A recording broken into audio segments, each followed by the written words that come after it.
Shri Venkateswara gold తాకట్టులో ఉన్న మీ బంగారాన్ని విడిపించి కొనబడును.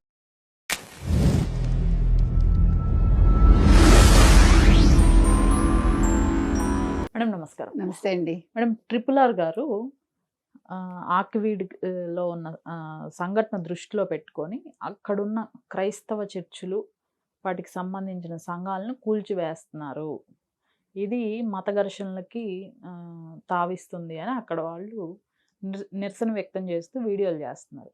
ఇది మరి ఎంతవరకు కరెక్ట్ అంటారు? ఏమండి, అసలు అలా చేసుంటే ఇన్ని చర్చిలు ఇవాళ వచ్చిండేవా? చర్చెస్ అన్నీ కూడా ఇవాళ అసలు ఆంధ్రప్రదేశ్లో ఎన్నున్నాయి, గుళ్ళని మించున్నట్టున్నాయి.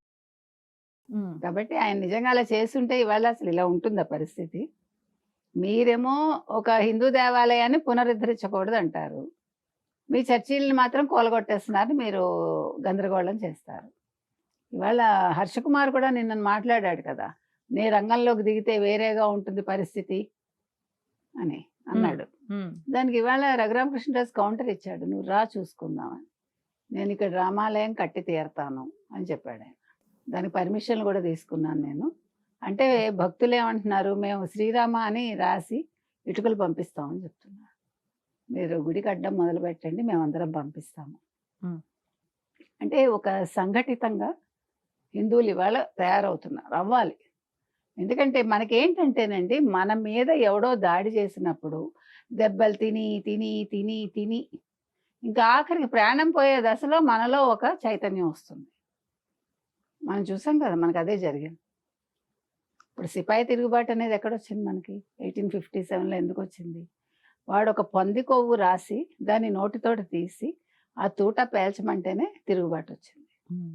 స్వాతంత్రం ఎప్పుడొచ్చింది మనకి? మన వాళ్ళే మనని మోసం చేసి బ్రిటిష్ వాళ్ళతో చేతులు కలిపి ఇన్ని జరిగాక అల్లూరి సీతారామరాజు లాంటి వాళ్ళు ప్రాణాలు వదలాల్సి వచ్చింది. అంటే ఎన్నో మనం చూశాక, ఎంతో మందిని కోల్పోయాక ఒక చైతన్యం అనేది వస్తుంది. అలాగే ఇప్పుడు ఆల్మోస్ట్ మనకి క్రిస్టియానిటీ అనేది ఒక క్యాన్సర్ లాగా పాకేశాక ఆంధ్రప్రదేశ్లో ఇప్పుడు మేల్కొంటున్నారు హిందువులు.